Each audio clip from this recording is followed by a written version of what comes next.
மக்கள் அனைவருக்கும் வணக்கம். பாலிவுட்ல 3 கான்கள் இருக்காங்க. ஷாருக் கான், அமீர் கான், சல்மான் கான். இந்த 3 கான்களை மீறி பாலிவுட்ல யாருமே வளர முடியாது. பாலிவுட் சினிமாவை கட்டுப்பாட்டுல வச்சிருக்கிறது இந்த 3 பேர் தான்.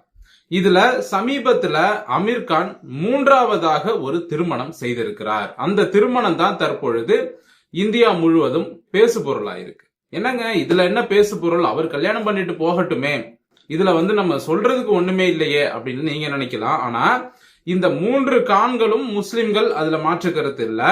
இவங்களுடைய உள்நோக்கம் என்ன அப்படிங்கறத இந்த பதிவுல தெளிவா நான் சொல்ல போறேன். இப்ப அமீர் கான் 3 திருமணம் செஞ்சிருக்காரு. அந்த 3 திருமணத்துல 3 பெண்களுமே இந்து மதத்தை சேர்ந்த பெண்கள். அதுதான் இங்க ஹைலைட். இப்ப இவர் ஒரு முஸ்லிம், பிறப்பால் முஸ்லிம், கான் ஃபேமிலி. கான் அப்படிங்கிறது எப்படின்னா, இப்ப நம்ம ஊர்ல படையாச்சி, தேவரோ, கவுண்டரு, செட்டியார், முதலியார்னு சொல்றோம் இல்லையா? அதே மாதிரி முஸ்லிம்ல கான் அப்படிங்கிறது ஒரு சர்நேம், ஒரு குடும்ப பேர். சரிங்களா? இப்ப இவங்களுக்கு பிறக்கக்கூடிய குழந்தைகள் கான் தான். இப்ப இந்த இந்து பெண்களை தான் அமீர் கான் திருமணம் செஞ்சிருக்காரு. இதற்கு முன்னால 2 இந்து பெண்களை திருமணம் பண்ணியிருக்காரு.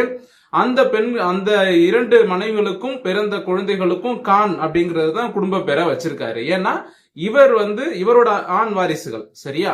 இப்போ இந்த கான் ஃபேமிலி அப்படிங்கிறது இவங்க யார வேணாலும் கல்யாணம் பண்ணலாம், நான் அதை சொல்லல. இவங்க முஸ்லிம் அப்படிங்கும் பொழுது இவங்க ஏன் முஸ்லிம் பெண்களை திருமணம் செய்யல? முஸ்லிம் பெண்கள் மீது இவர்களுக்கு ஏன் காதல் வரவில்லை? ஒரு முஸ்லிம் பொண்ணுகிட்ட போய் இவர் ஏன் ப்ரப்போஸ் பண்ணல அப்படிங்கிற கேள்விகள்லாம் எழுது.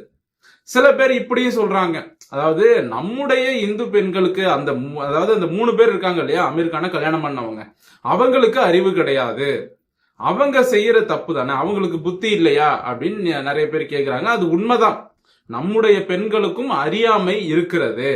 ஆனாலும் இந்த கான்கள், அதாவது இந்த 3 பேரும் சரி, இப்ப இவர் 3 மனைவியை கல்யாணம் பண்ணதும் சரி, இவர்கள் திட்டமிட்டு இதன் மூலமாக இந்த லவ் ஜிஹாத் மாதிரி ஏதோ பண்றாங்களோ அப்படிங்கிற சந்தேகம் எழுகிறது. இப்போ அமீர் கானோட படங்களாக இருக்கட்டும், இல்ல இந்த 3 கான்கள் இவங்களோட படங்களா இருக்கட்டும், இந்துக்களினுடைய அந்த வசூல் பணத்துலதான் இவங்க கோடி கோடியா சம்பாரிச்சு மும்பைல பெரிய பணக்காரர்களா, கோடீஸ்வரர்களா இருக்காங்க. சரிங்களா? ஆனா இவங்க ஒரு நாளும் இந்தியாவிற்கு விசுவாசமாக எதையுமே செஞ்சது கிடையாது. பாலிவுட் சினிமாவுல இந்துக்கள் பெரிய நடிகரா வளரவே முடியாது. இந்து மதத்தை சேர்ந்த ஒருத்தர் பெரிய நடிகரா வளர முடியாது. அக்ஷய்குமார் வளர்ந்ததே எப்படி சொல்றதுன்னா, ரொம்ப கஷ்டப்பட்டு அவர் வளர்ந்தார். அவருக்கு ஏகப்பட்ட அச்சுறுத்தல்கள் இருந்துச்சு இந்த 3 பேரால.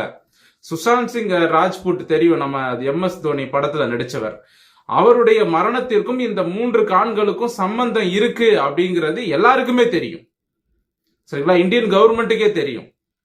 அதுவும் ஒரு ராஜ்புட் சமூகத்தை சேர்ந்த ஒருத்தன் இவ்வளவு பெரிய நடிகர் ஆகுறான், தோனி படத்துல நடிச்சுட்டான், அவனுக்கு உலகம் முழுக்க பாப்புலாரிட்டி கிடைச்சிருச்சு, விடக்கூடாது இவனை அப்படின்னு போட்டு தள்ளிட்டாங்க. அக்ஷய்குமார்லாம் இவங்கிட்ட இருந்து அடிக்கடி தப்பிச்சுக்கிட்டே இருக்காரு. அதுதான் உண்மை. இன்னும் சொல்ல போனா தமிழ்நாட்டில இருந்து நீ எப்படி நடிக்கலாம் அப்படின்னு ஸ்ருதிஹாசன் மேலேயே தாக்குதல் நடத்தினவங்க இந்த பாலிவுட் திரையுலகம்.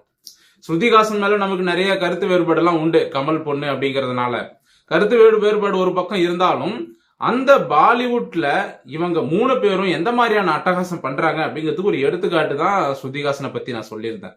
சரிங்களா? இப்போ இந்த 3 கான்களை தாண்டி ஒரு இந்து மதத்தை சேர்ந்த ஒரு நடிகர் நிச்சயமா வளரவே முடியாது. இவங்க 3 பேரும் உசுரோட இருக்கிற வரைக்கும் இந்துக்களை பாலிவுட் இண்டஸ்ட்ரியில வளரவே விட மாட்டானுங்க. இப்போ இவருடைய கல்யாண சர்ச்சை எல்லாரும் பேசிக்கிட்டு இருக்காங்க, நிறைய கண்டனங்களை தெரிவிக்கிறாங்க. இந்துத்துவ அமைப்புகள் வட மாநிலங்கள்ல கொதித்து எழுறாங்க. இந்து பெண்களை நீங்க திருமணம் பண்ணி ஏமாத்துறீங்க, 2 பெண்களை கல்யாணம் பண்ணி கட்டி விட்டீங்க, அடுத்து 3ஆவதா கல்யாணம் பண்றீங்க அப்படின்னு சொல்லி கடுமையான எதிர்ப்புகள் ஒரு பக்கம் இருக்கு. இன்னும் சொல்ல போனா இப்ப கல்யாணம் பண்ற பண்ணியும் இன்னொரு 4-5 வருஷம் கழிச்சு ஒரு 2 குழந்தை பெத்ததுக்கு அப்புறம் அந்த பெண்ணையும் கழட்டி விட்டுட்டு அந்த ஆளு இன்னொரு கல்யாணம் பண்ணாலும் ஆச்சரியப்படுறதுக்கு இல்ல. இங்க கேள்வியே என்ன அப்படின்னா, இந்த ஊடகங்கள் ஏன் அமீர் கானை பத்தி எல்லாம் பேசுறதே இல்ல? இங்க இஸ்லாத்தை பொறுத்த வரைக்கும் பாத்தீங்கன்னா எத்தனை கல்யாணம் வேணாலும் பண்ணலாம், டைவர்ஸும் எத்தனை வேணாலும் பண்ணலாம் அப்படிங்கிற மாதிரி சொல்றாங்க. 3 தடவை தலாக் சொல்லிட்டா அந்த பெண் விலகி போயிடணும். அந்த பொண்ணு யாரா இருந்தாலும் சரி, கணவன் 3 முறை தலாக் சொல்லிட்டா முடிஞ்சு போச்சு. அதுக்கப்புறம் அந்த பெண் அந்த கணவன் பக்கத்துல வரவே கூடாது. அப்படிங்கறத இஸ்லாம் சொல்லுது. இப்ப இந்த முத்தலாக்கு தான் வந்து இந்தியன் கவர்மெண்ட் தடை விதிச்சாங்க.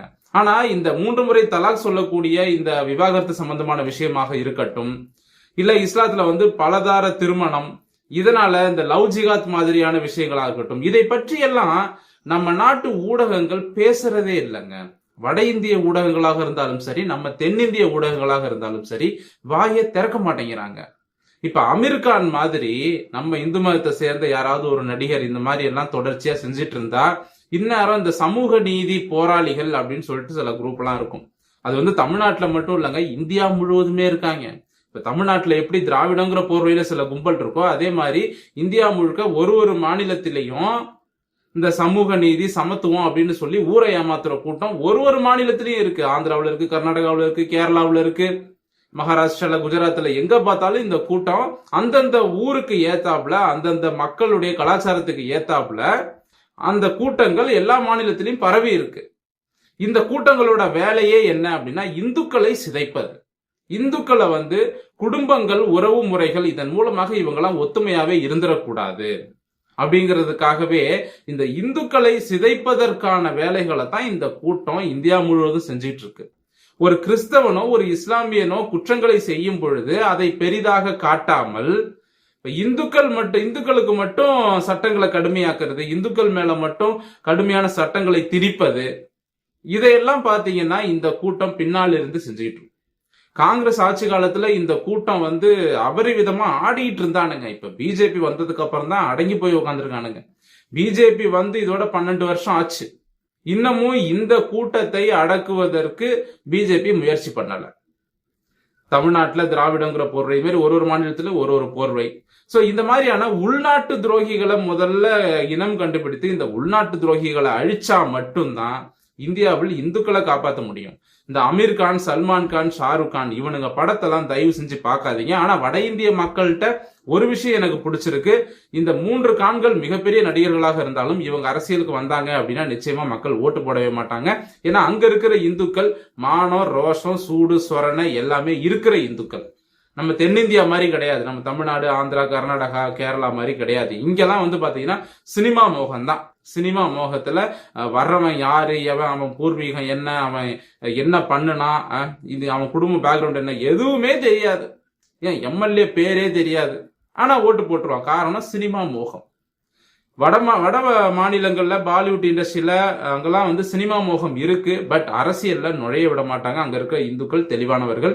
சோ வட இந்தியாவில் இருக்கக்கூடிய இந்துக்கள் மாதிரியே தென்னிந்தியாவில் இருக்கக்கூடிய இந்துக்களும் தெளிவா இருந்துட்டாங்க அப்படின்னா பிரச்சனையே இல்லை.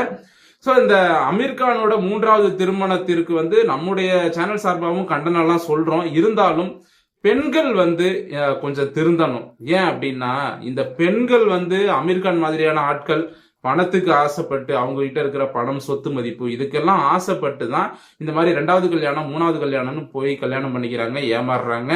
சோ பெண்களும் கொஞ்சம் புத்திசாலித்தனமா இருக்கணும் அப்படிங்கறது தான் சொல்றோம். இந்த மாதிரி எல்லாம் போய் ஏமாறாதீங்க அப்படின்னு சொன்னாலும் கேட்கறது கிடையாது.